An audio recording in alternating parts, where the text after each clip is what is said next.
Haleluya,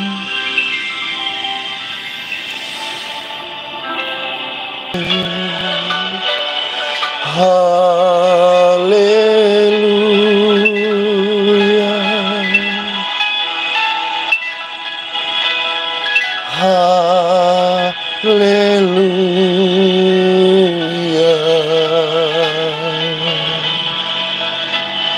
haleluya.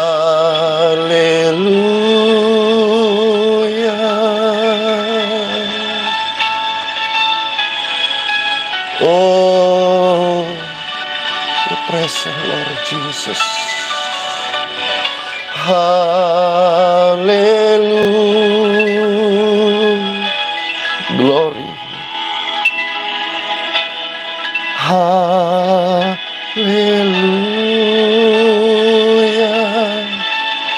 Sing it more again. Hallelujah. Praising God more and more.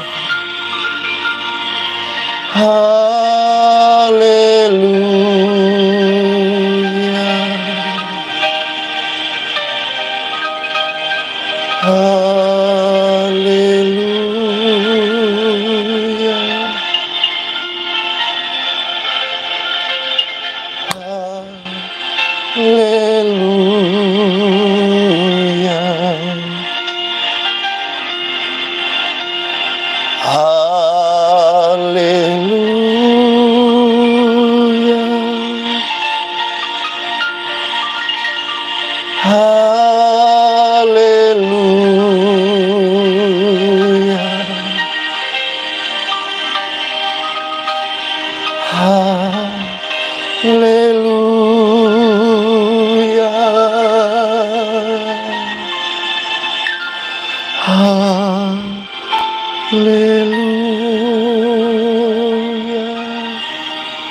Ya, salam sejahtera Bapak Ibu Saudara. Saya cinta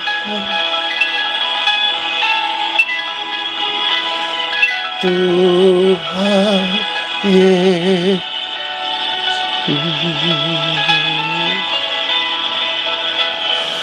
Tuhan Yesus, cinta sempurna.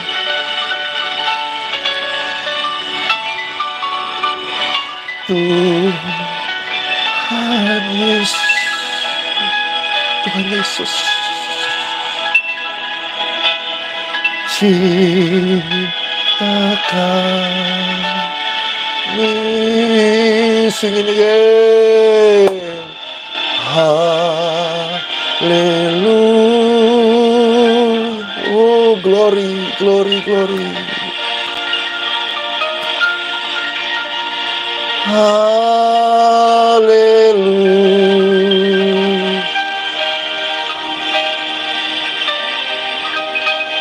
Lord, I love you more and more and more.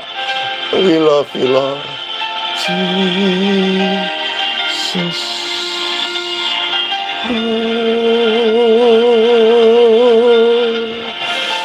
Sembah Kau yang layak. Terima pujian, hormat, kemuliaan, kudus, glory. Woo!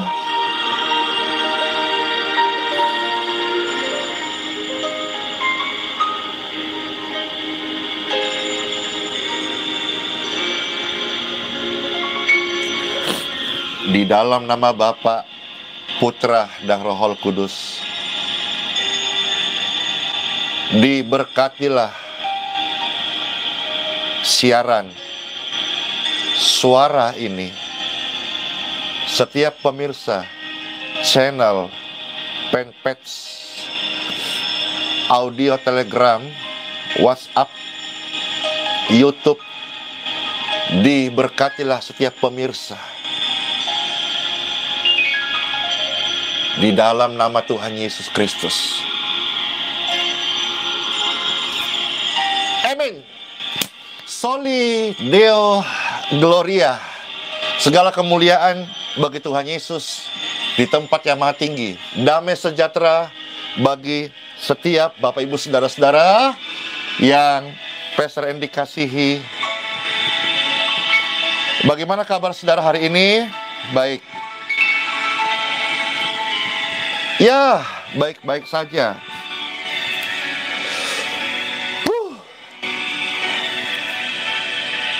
Semestinya ketika Bapak Ibu membuka hati dan memperhatikan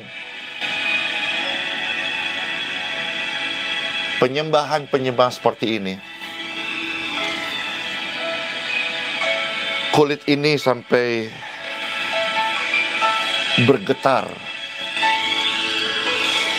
merasakan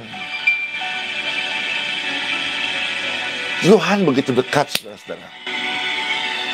Dari sini kita sebetulnya bisa lebih gampang memaknai bagaimana kitab suci menjelaskan ketika orang-orang sujud menyembah Elohim Israel, Yahweh Sefaot. Mereka tersungkur, mereka sujud kepada Sang Raja Kemuliaan. Bukan karena sesuatu yang dibuat-buat, tapi sebuah perasaan seperti ini, sebuah keadaan takjub, kagum,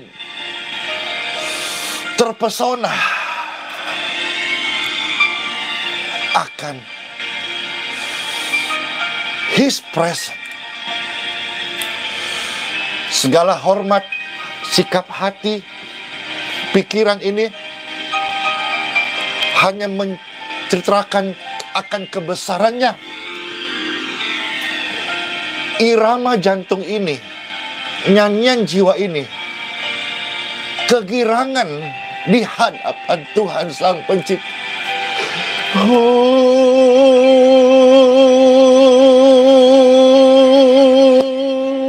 Haleluya.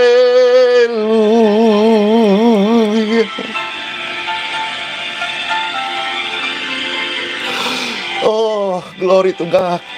Glory to God. Glory to God. Glory to God. Glory to God. Glory to God. Glory to God. Glory to God. Glory to God.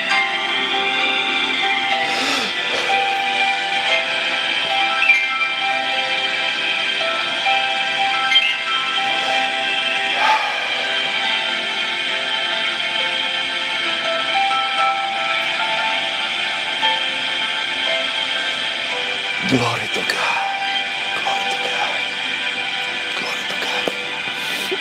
Glory to God. Glory to God. Di dalam hadirat Tuhan. Begini.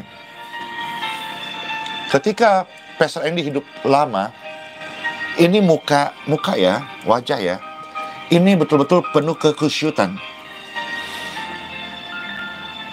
Berbeda dengan hari ini. Jadi dari pengalaman ini Pastor bisa share bahwa hidup baru di dalam Kristus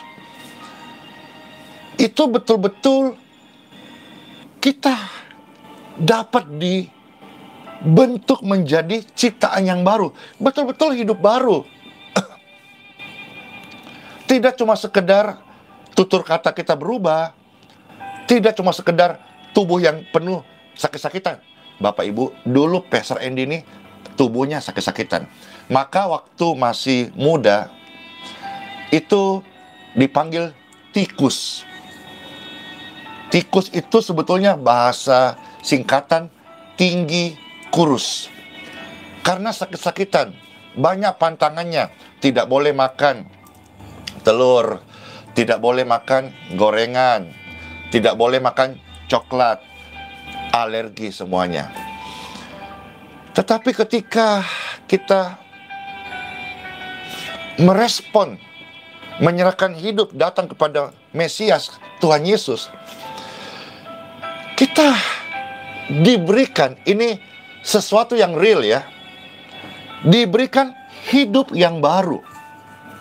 Ya, benar-benar hidup yang baru.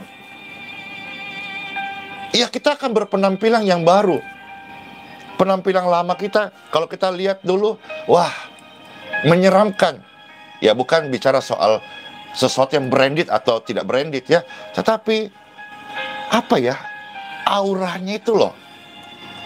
Kalau sekarang sih Pastor Andy sih tiap hari, karena turun ke jalan, ketemu orang-orang yang memang kita menjangkau semua kalangan, termasuk orang-orang yang di pemulung, pinggir jalan, karena ketemu orang stres, orang tidak waras, kita bisa kasih, kita bisa minum bersama, kita kasih dia berkat, kita kasih kabar baik, kita kasih doa.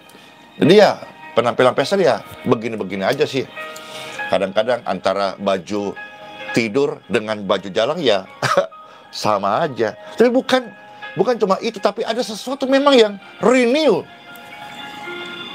Ya. Bukan cuma kata-kata kita berubah. Dulu kita tidak tahu ngomong shalom. Terus sekarang kita udah masuk gereja, kita pandai ngomong dikit-dikit shalom, shalom. Tapi hati kita penuh kebencian. Lain di mulut, lain di bibir. Tidak, tetapi hidup baru, betul-betul baru. Nah, Pastor mau mendongkrak Anda saat ini untuk merasa kepepet, untuk merasa kita penting untuk memperhatikan ini. Kalau kita ada perasaan kepepet, itu beda. Itu tidak terwakilin. Seperti Bapak Ibu mau ke toilet, itu kepepet banget, nggak ketertahankan. Itu nggak terwakilin. Tidak bisa diwakilin seseorang buang air di toilet. Harus sendiri. Mau sesibuk apapun, dia harus nggak terwakilin. Nah, seharusnya kita memperhatikan ini, bahwa kekristenan yang masuk surga adalah kekristenan yang hidup baru. Bukan agama baru. Juga bukan gereja baru. Juga bukan ajaran baru. Tetapi kekristenan yang masuk surga adalah hidup baru. Kehidupan Mesias itu menguasai hidup kita. Maka selalu Petrus katakan, Tuhan Yesus, Mesias, penguasa hidupku. Ada pujian lama berkata, hidup yang lama yang kuhidupi bukan hidupku lagi, tetapi hidup yang baru yang kuhidupi di dalam iman Yesus Kristus.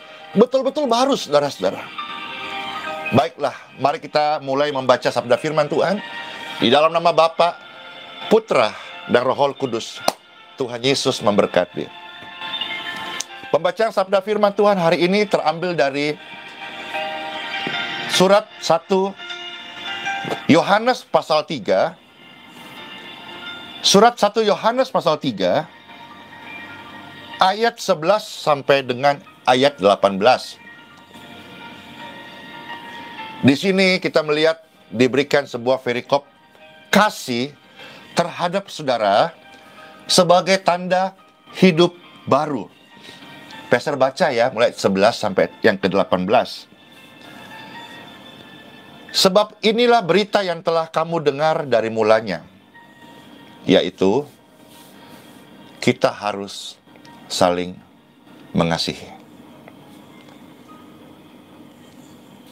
Kita jangan seperti Kain. Kain ini keturunannya Adam dan Hawa ya, yang ternyata dia mengizinkan untuk dia dikuasai si jahat. Akibat dia membuka hatinya untuk si jahat, amarah, benci, dendam, jealous. Nah, ini bahaya. Ini sangat bahaya. Setan dan tipu dayanya tidak takut dengan label agama, jubah agama, tokoh agama, atau apapun yang berbau-bau rohani. Justru sebetulnya sasarannya setan ini bukan pasir di laut, tetapi bintang-bintangnya yang di langit bersinar. Justru sasarannya setan ini yang sok-sok mengaku paham agama, tetapi tidak memberikan hatinya untuk mengikuti ajaran itu dengan kasih dan penundukan diri. Seperti Kain, dia membuka hatinya, dan akhirnya si jahat itu masuk. Si jahat ini, dia sekarang bermacam-macam wujud. Benci, jealous, melihat saudara-saudaranya maju, dia jealous, melihat orang susah, dia bahagia. Ini hati yang dikuasai si jahat. Mendengar nama seseorang, dia sakit hati. Ini hati yang dikuasai si jahat. Dan akhirnya Kain membunuh adiknya. Apakah sebabnya ia membunuhnya? Sebab segala perbuatannya jahat, dan dia melihat perbuatan adiknya itu benar. Jealous. Bapak Ibu sekalian, minta tolong, jangan memiliki hati yang jealous. Apapun keyakinan Anda hari ini, apapun doktrin Anda hari ini, kita harus sepakat bahwa hati ini adalah sumber kehidupan. Kalau engkau bisa menjaga hatimu, maka dari dalam hatimu akan mengalir kehidupan yang baik. Tapi sebaliknya, kalau engkau nggak bisa menjaga hatimu, dari hatimu sumbernya akan terpancar air-air kegelapan, air-air comberang, air-air yang beraroma busuk. Dan kalau busuk, itu bukan tempat yang sehat untuk kita menaruh hidup kita. Dan banyak orang sakit-sakitan tubuhnya karena hatinya menyimpang kegelapan. Maka saudara-saudara, janganlah kamu heran apabila saat ini dunia membenci orang tulus.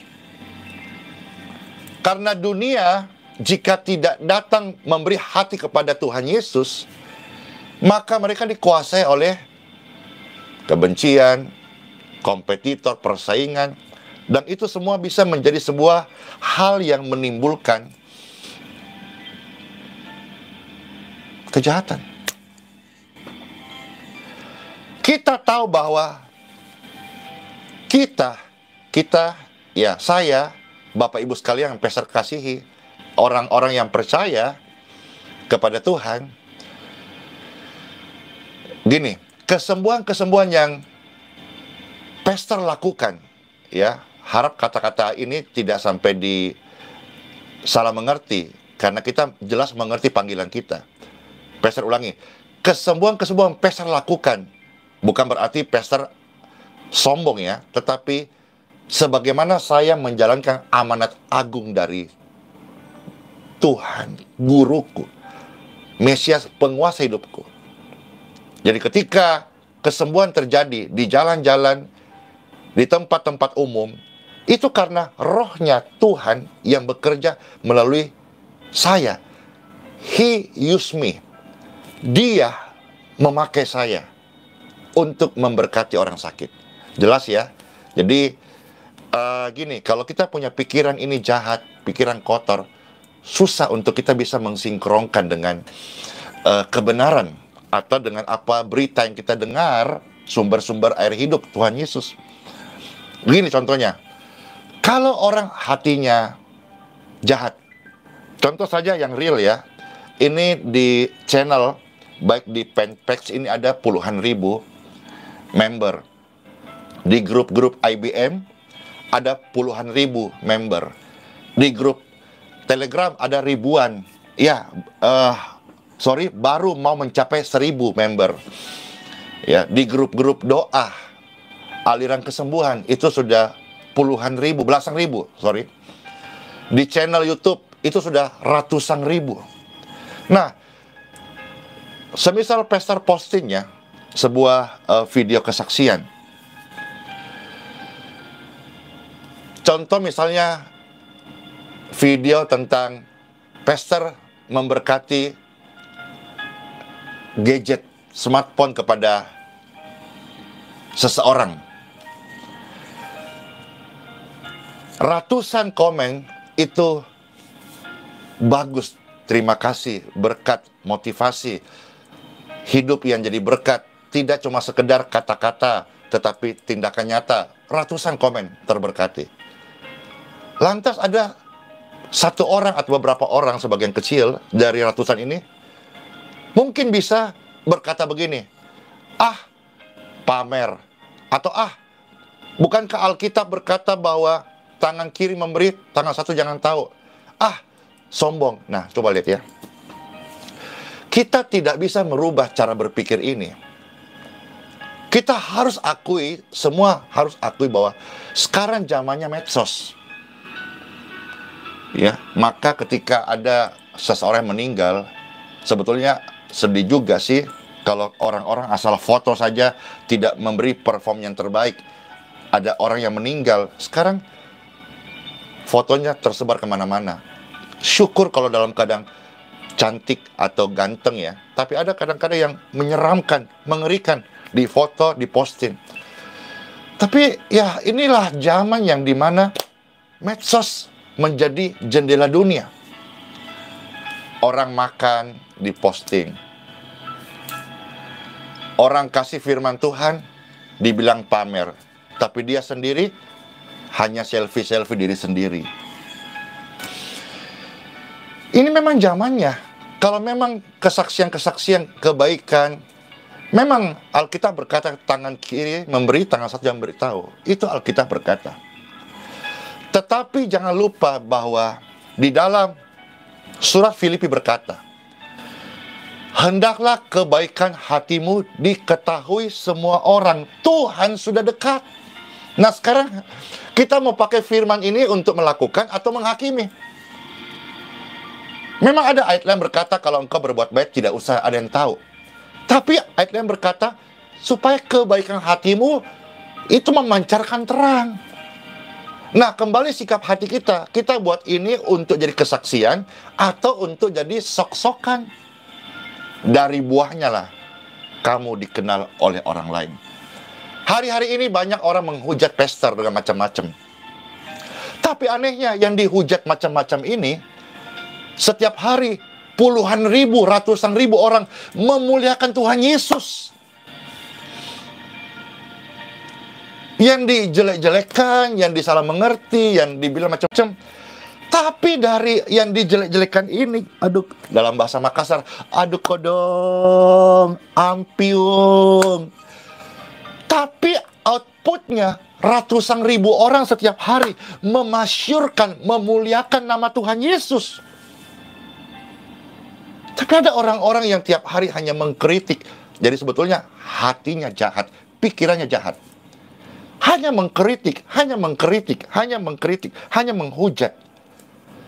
Tapi tidak ada satu orang pun yang memuliakan Tuhan dari hujatannya, dari hidupnya, maupun kesaksiannya yang dia rasa paling benar, yang dia rasa seturut firman Tuhan.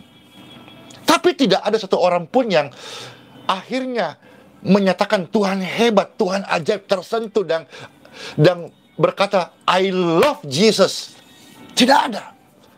Tapi sementara yang dihujat, yang dijelek-jelekan, ratusan ribu orang, bahkan sekarang sudah jutaan orang-orang yang menangis berkata, hatiku, imanku semakin percaya kepada Engkau Yesus Kristus Tuhanku. Iman semakin bertambah. Sementara yang menghujat, yang menjelekkan, ketahuilah Bapak Ibu, hati itu sumber sedang jahat. Berubah. Berubah ini perlu metanoia. Cara berpikir kita harus berubah, dirombak. Setiap pikiran-pikiran yang bukan dibangun oleh Kristus diruntuhkan. Setiap benteng-benteng yang sudah dipasang oleh kuasa iblis diruntuhkan in Jesus name. Kita perlu kerendahan hati, kita perlu bertobat sungguh-sungguh, kita perlu masuk masa-masa sela, masa-masa saat teduh, dan kita renungkan sebetulnya di mana letak saya hari ini. Saya mengaku orang Kristen, orang percaya, saya mengaku penyembah Tuhan dalam roh dan kebenaran, saya mengaku taat firman Tuhan, tetapi kenapa mulutku hanya menghakimi, pikiranku hanya jahat, hatiku hanya jealous, dan saya tidak berbuah? Sementara jujur ketika melihat orang lain berbuah bagi nama Tuhan Yesus, saya kok hanya komplain melulu. Jangan sampai kita seperti Kain, dekat sama Adam, tapi membuka hati bagi kejahatan. Namun sebaliknya, orang-orang yang hidup tulus bagi Tuhan, Tuhan sudah berkata di dalam 1 Yohanes 3 ayat yang ke-13, jangan kamu heran, Pastor, saya sebagai istri sudah banyak doakan suami saya, tapi kok dia suka berontak, marah-marah. Sabar. Saat kita melakukan kebenaran, mungkin awal-awal kita dibenci, disalah mengerti, tetapi istri memenangkan suami bukan dari perkataan, tapi dari perbuatan dan kesaksian hidup. Kita banyak mau minta orang lain berubah, contoh suami berubah. Tapi kita hanya mau berubah dengan mulut kita, ngomel melulu. Alkitab berkata, surah Petrus, istri memenangkan suami bukan dari mulutnya, tapi dari kesaksian hidupnya. Kalau suamimu belum mau berubah, kita harus lebih sabar. Barangkali lewat kesabaran kita, ketekunan kita, doa kita, suami kita diubah. Amen. Nothing impossible with God. Kita tahu bahwa kita sudah berpindah. Kita ini. Kita sudah berpindah dari dalam maut ke dalam hidup. Yaitu karena kita mengasihi saudara kita. Yes, kembali. Sentral kehidupan anak Tuhan adalah love. Kasih is love. Love is kasih. Kita tahu bahwa kita sudah berpindah dari dalam maut ke dalam hidup, yaitu karena kita, oh glory to God. Dari mana kita tahu kita sudah berpindah dari gelap ke terang, dari hidup yang lama pada hidup yang baru? Hidup yang baru dari mana? Kalau kita mau saling mengasihi, kalau kita mau mengasihi orang lain, kalau kita mau mengasihi saudara-saudara kita. Kita kadang-kadang ini banyak sekali bahasa-bahasa kita yang kadang-kadang klasik. Semisal kejadian yang sudah pernah terjadi, ada bom, lalu akhirnya orang-orang Kristen yang dikenal penuh kasih ini berkata dengan doa-doa, ampunilah mereka Bapa, sebab mereka tidak tahu apa yang mereka lakukan. Begitu indah doa itu, begitu terdengar, begitu sangat-sangat alkitabiah. Tetapi ketika sesama kita satu iman, beda gereja, satu iman, beda perspektif, satu iman, beda pandangan, satu iman, beda warna, beda menu penyajian. Karena seumpama sebuah ilustrasi, firman Tuhan ini disajikan, memang setiap orang dengan menu yang berbeda-beda. Ada yang pedas, ada yang gurih, ada yang asin, ada yang hambar. Ya sudah, dan orang kan juga punya selera.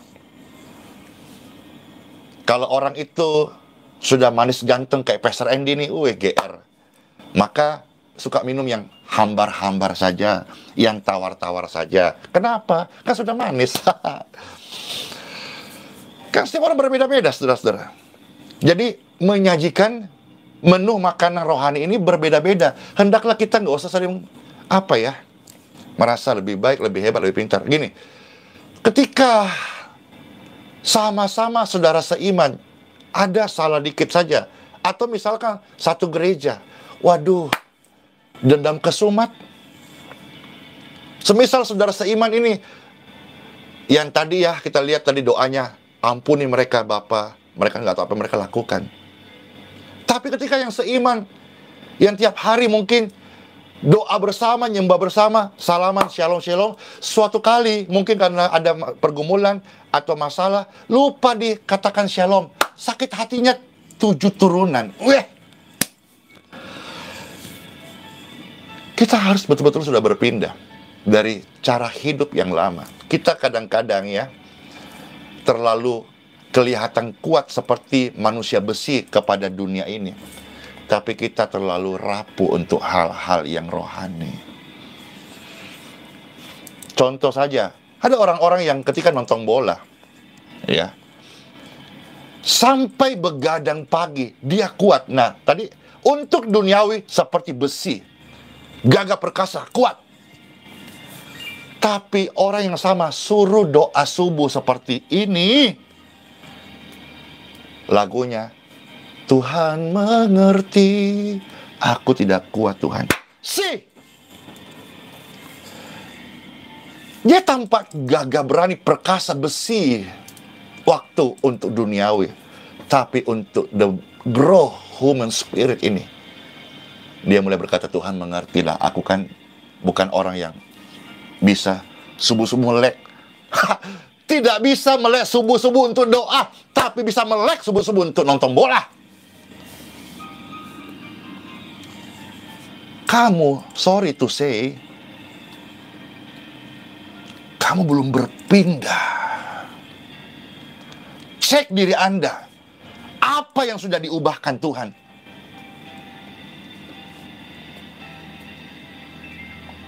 Selain mulutmu saja yang berubah. Yang tadi ngomongnya kasar, sekarang shalom, shalom, Tuhan baik. Tapi hatimu nggak berubah. Maka hatimu menjadi sumber penyakit. Hatimu menjadi sumber perpecahan, sumber masalah.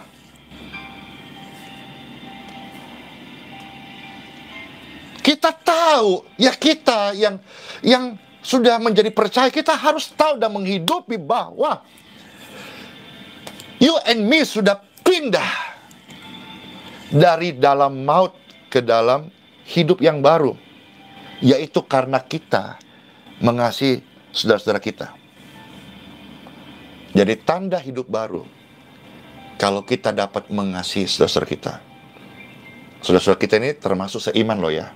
Termasuk sesama kita, sekalipun dia tidak seiman, bisa mengasihi.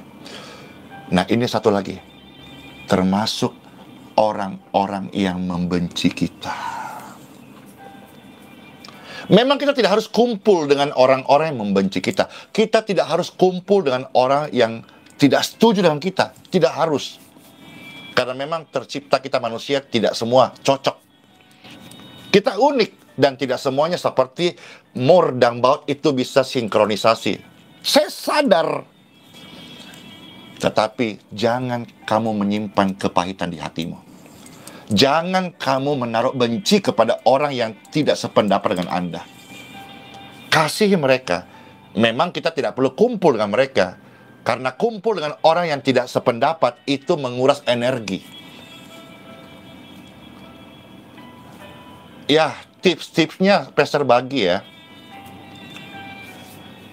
Kumpullah dengan orang-orang yang mendukungmu. Maka Bapak Ibu sekalian, khususnya orang tua ini, perhatikan baik-baik di mana dunia anak Anda, di mana talenta anak Anda, di mana passion anak Anda, dukung dia. Jangan minta orang tua, anak harus dukung visi misi dia, padahal itu di luar area zona passion anak Bapak Ibu.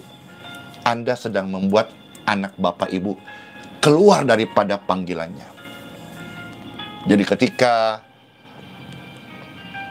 ada sebuah pertemuan kelas ilustrasi ya, kelas hewan. Di sana ada gajah, ada ikan, ada burung, ada kuda, ada kura-kura. Bayangkan kalau semisal di dalam pelajaran guru yang mengajar, hewan-hewan ini, dia mewajibkan semua harus berenang. Apa yang terjadi? Apa yang terjadi dengan burung? Apa yang terjadi dengan gajah? Apa yang terjadi dengan kuda? Tapi bagi si ikan, ini bukan sesuatu tantangan, ini kehidupan. Atau sebaliknya, pelajarannya terbang. Ya, ini tidak bisa dilakukan oleh gajah. Tapi bagi burung, tidak ada masalah. Memang dia setiap hari terbang tanpa tugas. Memang dia terbang. Demikianlah waktu kita mulai melatih anak-anak kita. Temukan panggilannya, temukan passionnya, doa sama Tuhan, Tuhan akan bimbing. Orang tua dipercaya berapapun anak itu permata hati kita. Orang tua diberi kuasa, otoritas untuk membawa dia menggenapi rencana Tuhan dalam hidupnya, bukan rencana kita. Semisal pastor ini, seorang pastor gembala, kan tentu niat hati ini mau kalau anak ini bisa seperti pastor. Tapi kan belum tentu. Mungkin suatu hari dia menjadi seseorang yang diberkati dalam tarian. Atau mungkin suatu hari dia akan diberkati di dalam pujian. Atau mungkin suatu hari dia akan diberkati di dalam bermusik. Tidak harus menjadi seperti ngeplek pastor ini. Oke. Namun satu hal yang pasti saudara-saudara, bahwa kita di dalam Kristus yang sudah memiliki hidup baru, tandanya adalah kita akan bisa mengasihi siapapun, termasuk yang seiman dan termasuk sesama kita dan orang-orang yang membenci kita. Kita tidak harus kumpul dengan orang yang membenci kita, tetapi kita jangan menyimpang amarah saat melihat wajahnya, saat mendengar namanya. Yang dibenci makan enak, santai-santai, tidur pulas. Yang membenci stres, lalu stres, lalu stroke, dan lalu selesai, game over. Siapa yang rugi? Ya, dijawab sendiri ya. Kita lanjut ayat 15, 3 ayat lagi lalu pastor selesai. Karena kalau pastor share begini, ini bisa berjam-jam Bapak Ibu. Kok bisa berjam-jam pastor? Pastor khotbahnya persiapannya apa? Persiapannya doa. Persiapanku ini adalah hidupku dengan Tuhan. Persiapanku ini adalah hubunganku dengan Tuhan. Kapan pastor membaca Alkitab? Sejak 20 tahun lalu sih baca Alkitab. Terus kalau mau khotbah baca Alkitab. Tidak harus baca Alkitab waktu mau khotbah. Terus pastor mau turun ke jalan atau buat video-video habis doakan orang itu, persiapannya ada? Tidak ada. Karena persiapanku bukan saat akan berperang. No time! Persiapanku justru ketika belum berperang. Kita tidak sedang mempersiapkan khotbah yang baik. Kita sedang memberitakan kehidupan Yesus Kristus yang mengubah hidup kita, keluarga kita, hubungan kita dengan Sang Pencipta.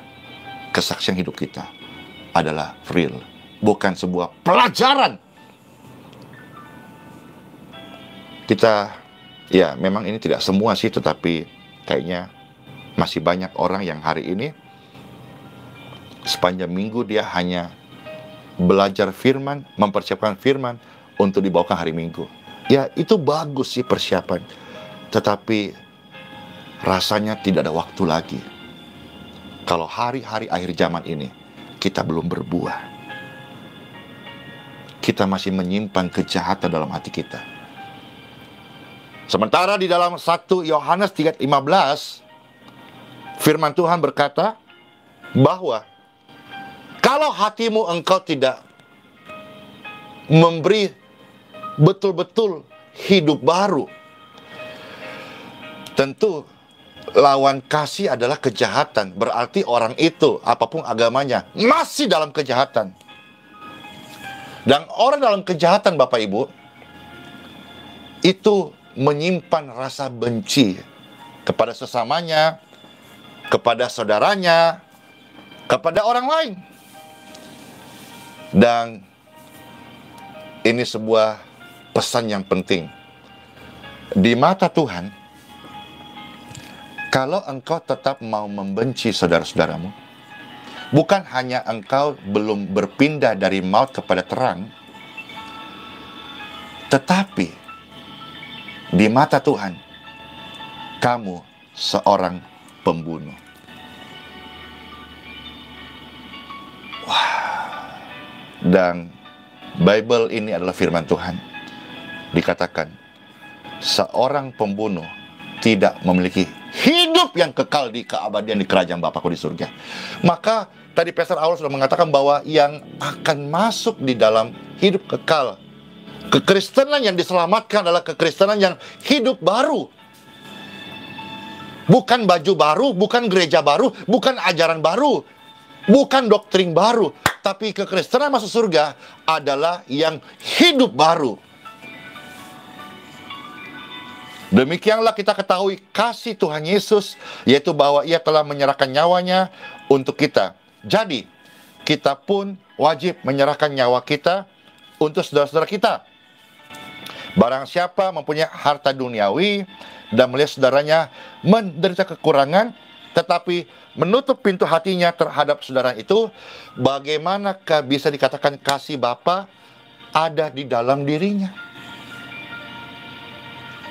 Anak-anakku, marilah kita mengasihi bukan dengan perkataan atau dengan lidah, tetapi dengan perbuatan dan dalam kebenaran. Closing statementnya begini. Kalau engkau memiliki kerendahan hati, hari ini setelah dengar renungan ini, saudara-saudara, untuk engkau dapat disembuhkan, mulailah berbuat sesuatu. Ada yang komen begini, Pastor Andy sih enak, banyak berkat Tuhan dalam hidupnya, sehingga bisa berbagi berkat kepada siapapun yang dijumpainya. Kita kan tidak memiliki berkat sebanyak itu. Dalam arti berkat itu konotasinya adalah uang. Ya, Pastor tidak mengketik, tapi Pastor mau saudara mengerti begini, bahwa kata memberkati tidak selalu identik dengan mamon atau uang. Kata memberkati itu kita bisa doakan dia. Ketika kita melihat rekan kita sedang dalam kesusahan, kita mungkin secara finansial belum lebih baik daripada dia, tapi kita bisa berkata, bolehkah saya berdoa buat engkau? Atau berikan dia sebuah asa. Ada banyak orang di dunia hari ini susah, menderita, tapi masih punya harapan. Dan harapan ini nggak boleh mati. Karena lewat harapan, segala sesuatu masih bisa dia capai dengan sebuah usaha. Tapi sebaliknya, biarpun hari ini Anda memiliki banyak harta berkelimpahan, tubuhmu sehat, kalau harapanmu hilang, engkau sudah mati. Jadi ketika kita mau memberkati orang lain, kan tidak harus bicara soal mamon. Bisa tangan yang kita beri untuk mengangkat hidupnya, menolong dia, ringan tangan untuk kita mau membantu apa yang bisa kita kerjakan sedapat-dapatnya. Memang kita lebih gampang untuk berkata-kata daripada melakukan. Jadi closing statementnya begini. Marilah kita sebagai orang yang sudah hidup baru, Pastor doakan ya, in Jesus name, kehidupan baru ini betul-betul termaterai dalam hidup kita. Sehingga kita mengasihi bukan lagi dengan perkataan atau dengan lidah, tetapi dengan perbuatan dan di dalam kebenaran. Wah, rasanya firman Tuhan yang kita terima melalui pembacaan sabda firman ini menyembuhkan banyak hati. Dan jangan heran, hari ini tiba-tiba di nafas, di detakan jantungmu yang berikutnya, kesembuhan mengalir. Let's pray. Angkat tangan Bapak Ibu saat ini, pastor akan mengimpartasi aliran kesembuhan. Angkat tangan Bapak Ibu. Orang-orang yang sakit, angkat tanganmu. Saat engkau angkat tangan, Tuhan pasti turun tangan. Saat engkau angkat tangan sekarang ini, tempat di mana engkau berada, ada kekuatan ilahi yang mengalir, melingkupi tubuh ini. Dan engkau merasakan ini ada aliran-aliran kehidupan, aliran-aliran kasih, aliran air untuk manusia barumu, saudara-saudara. Mengalir, mengalir, mengalir. You ready? You ready? Mengalir, mengalir saat ini. Hadirat Tuhan yang suci, yang kudus, yang agung saat ini mengalir. You ready for your healing? Tetap angkat tangan. Semakin kuat. His presence. Healer. Mengalir. You ready? Are you ready? Yes.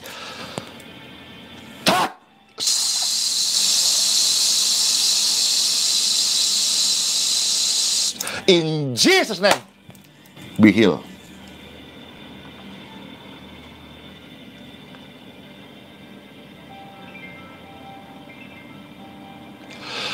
Hadiratnya menyembuhkan. Sudah.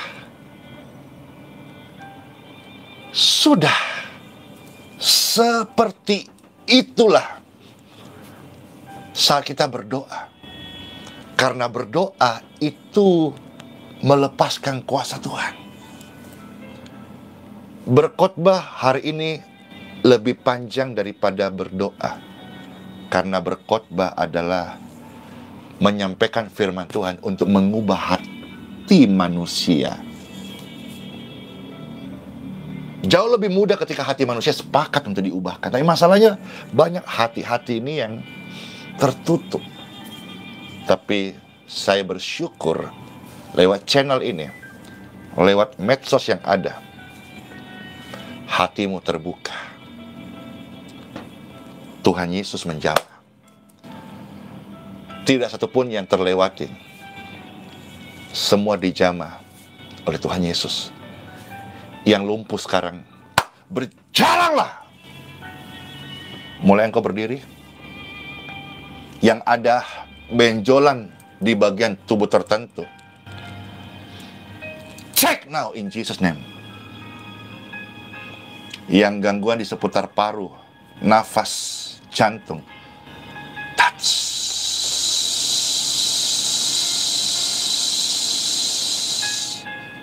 You heal in Jesus' name. Yang ada gangguan di seputar darah, kolesterol, asam urat, gula darah,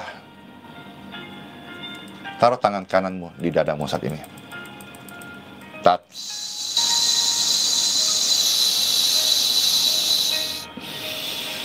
Tadi pagi, tadi subuh, jam 2 subuh, pastor juga berdoa kepada Bapakku di surga.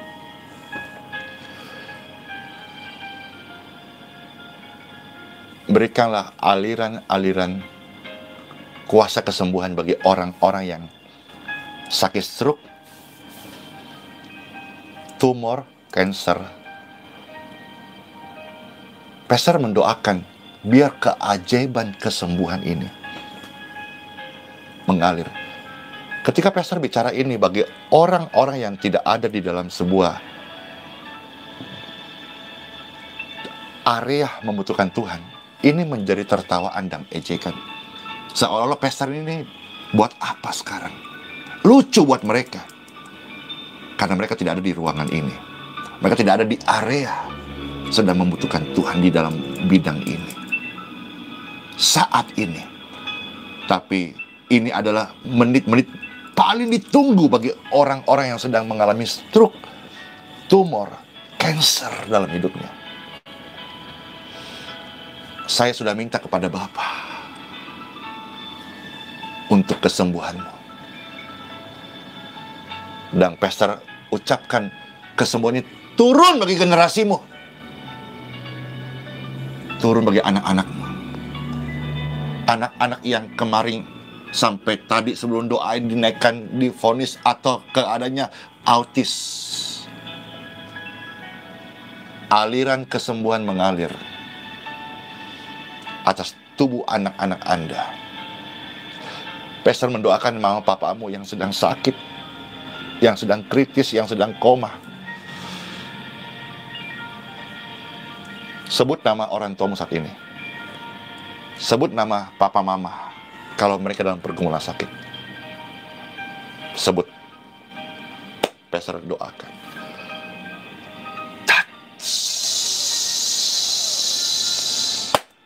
Aliran kesembuhan menjamah mereka. In Jesus almighty name I pray. Glory to God. Thank you Lord Jesus. Orang-orang yang stroke, Anda yang terinfeksi COVID-19,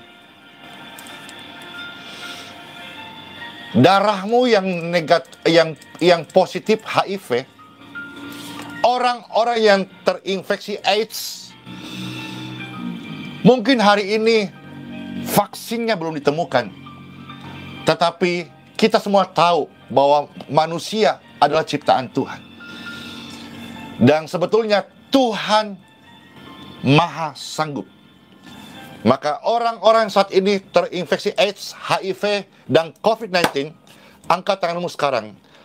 In Jesus' name, aliran kesembuhan menjamah Anda. Taruh tangan Anda di layar kaca saat ini.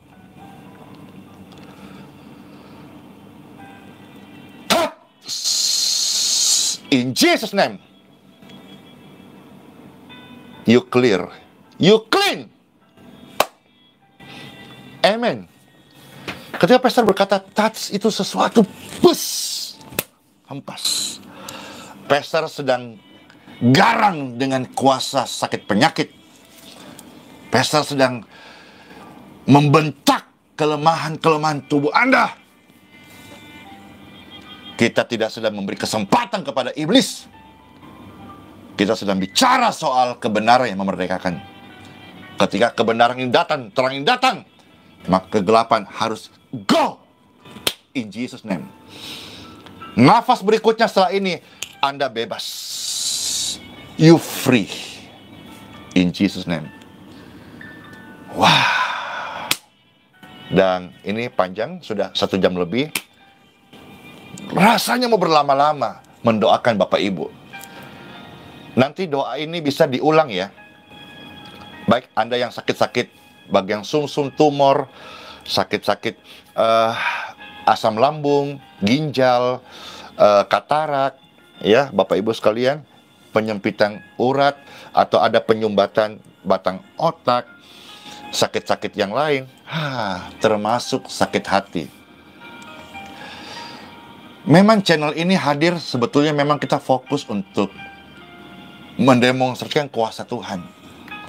Tapi ketika engkau sedang putus cinta, apa gitu ya, Pastor sarankan konsultasi ke orang tua, konsultasi ke gembala-gembala di mana Bapak Ibu berjemaat.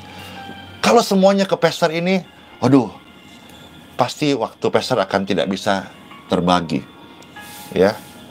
Yang mau konseling, konsultasi, ya, yang mau aja debat-debat, pasti Pastor nggak layani. Kenapa? Waktuku ini untuk mendoakan banyak orang, saudara-saudara. Jadi, video doa ini silakan dibagikan, suara doa silakan dibagikan, dan waktu dengar, ini tolong di speaker, ya. Dan ini bisa diulang berkali-kali, dan segera pulih seutuhnya, sembuh seutuhnya. Baik, itu saja yang Pastor sampaikan hari ini. Di dalam nama Bapa, Putra dan Roh Kudus, Tuhan Yesus sumber berkat, yang menyertai dan memberkati kita semua. Ya, kalau salah-salah kata, ada hal-hal yang mungkin Bapak Ibu tidak suka dari pastor pelayanan ini, mohon dimaafkan ya. Dan pastor yang diucapkan sebuah kehormatan, diberi Tuhan kepercayaan untuk melayani Bapak Ibu, membagikan sabda firman Tuhan, serta mendoakan dan menyembuhkan orang-orang sakit. Semua karena Dia, tentang Dia, kebesaran Dia, kemuliaan dari Dia. Saya hanyalah alatnya, anak yang dipakai oleh Bapa untuk menyatakan terang itu. Dan terang itu sesungguhnya nyata bahwa di dalam namanya ada kesembuhan, ada keselamatan. Sola fide, hiduplah oleh iman dan Immanuel, rahmat Tuhan Yesus menyertai setiap kita sekarang dan selama-lamanya. Blessed day, bless your family, bless you all, shalom.